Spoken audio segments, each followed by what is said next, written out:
At the end of my speech, you will consider giving your extra dollars to good foundations in order to help immigrants. Today I present to you Help Immigrants. The surrounding foreign countries such as Mexico and Central America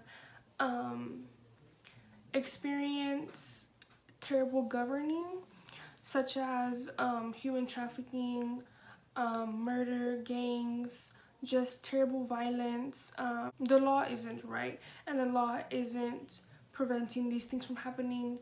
I know in Mexico, the presidency and just politically, they're very low. The people basically run everything. There's not a big form of government. And in order to maintain a safer, healthier lifestyle, immigrants or people just like you and me decide to come to America, and they do this for a better life. They do this for opportunity, for their health even, different reasons people come to America, but to better themselves. So here are the problems.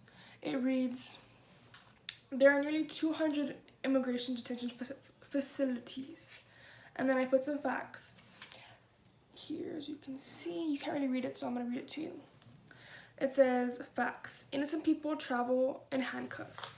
So in these facilities, the staff handcuffs these immigrants, these people just like you and me who are trying to better their lives. They travel in handcuffs. It says their belongings are taken away from them.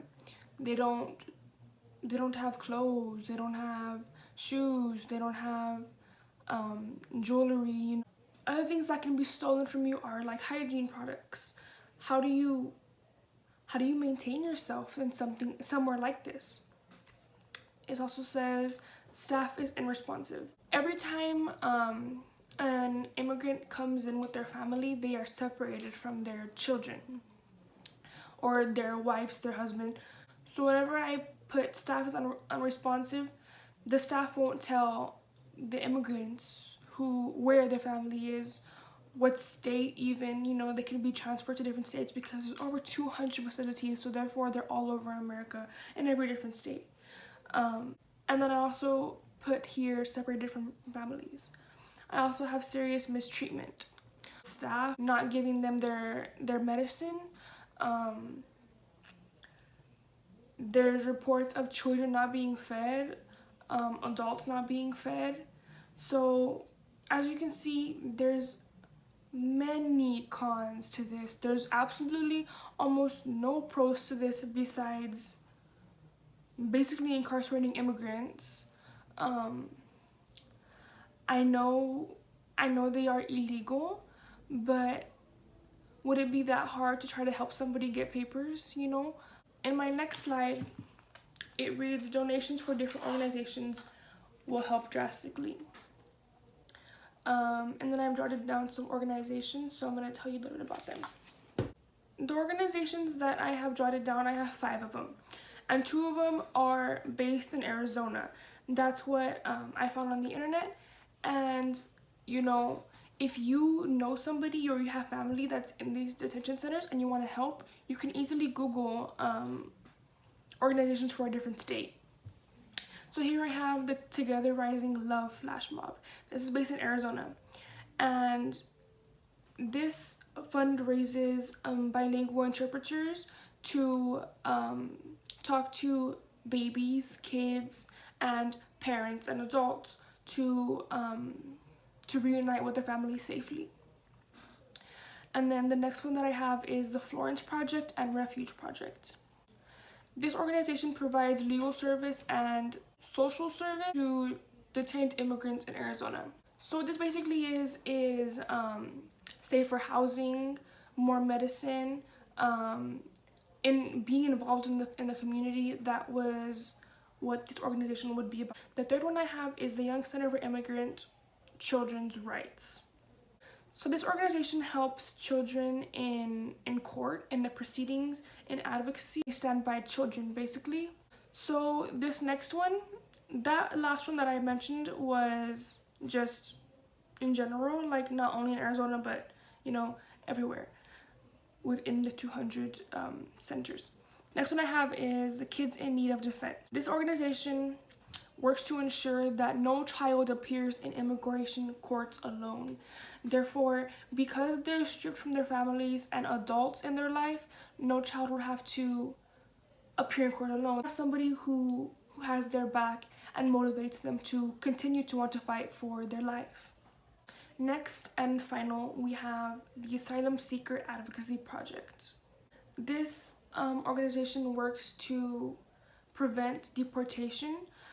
This one I think is probably the most important and would be the most beneficial to put your money into, because these families come and they try to flee from their violence and flee from all the negativity in their life just to come to more negativity in their life.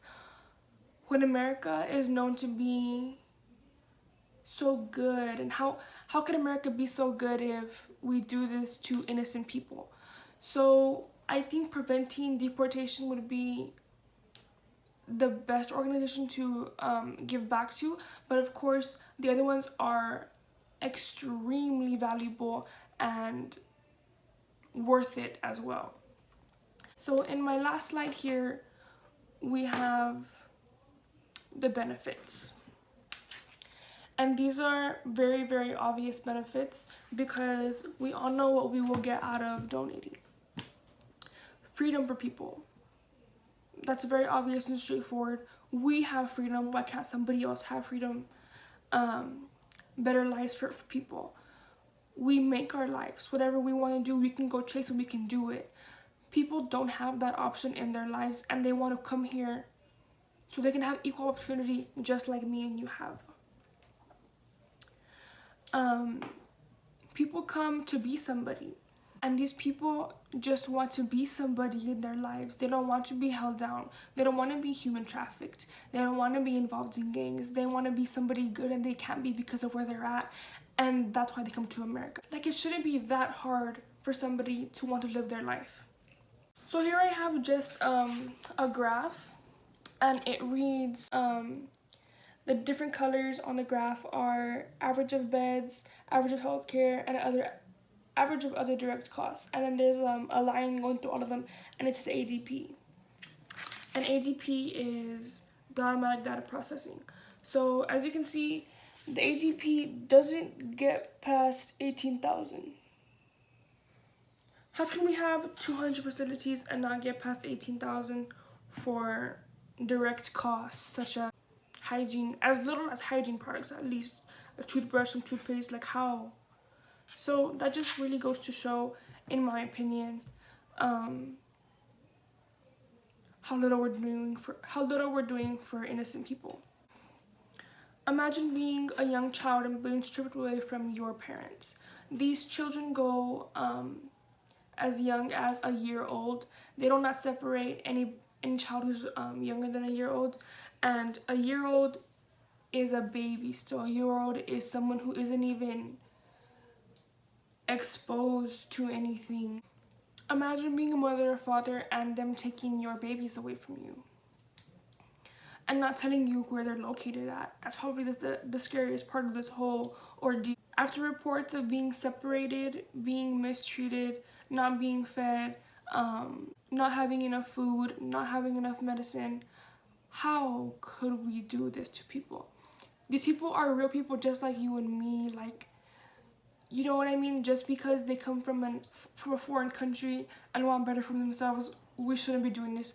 It doesn't even make sense. If people haven't proven that they deserve this cruelness, then they shouldn't get this cruelness. And by just putting in your extra $1, your extra $5 that you have had in your wallet forever, some extra money on your card, you can potentially save somebody's life if you think about it like that. This is such a broad subject because everybody has their opinion, but at the end of the day, it comes down to these people need help and we can all help them.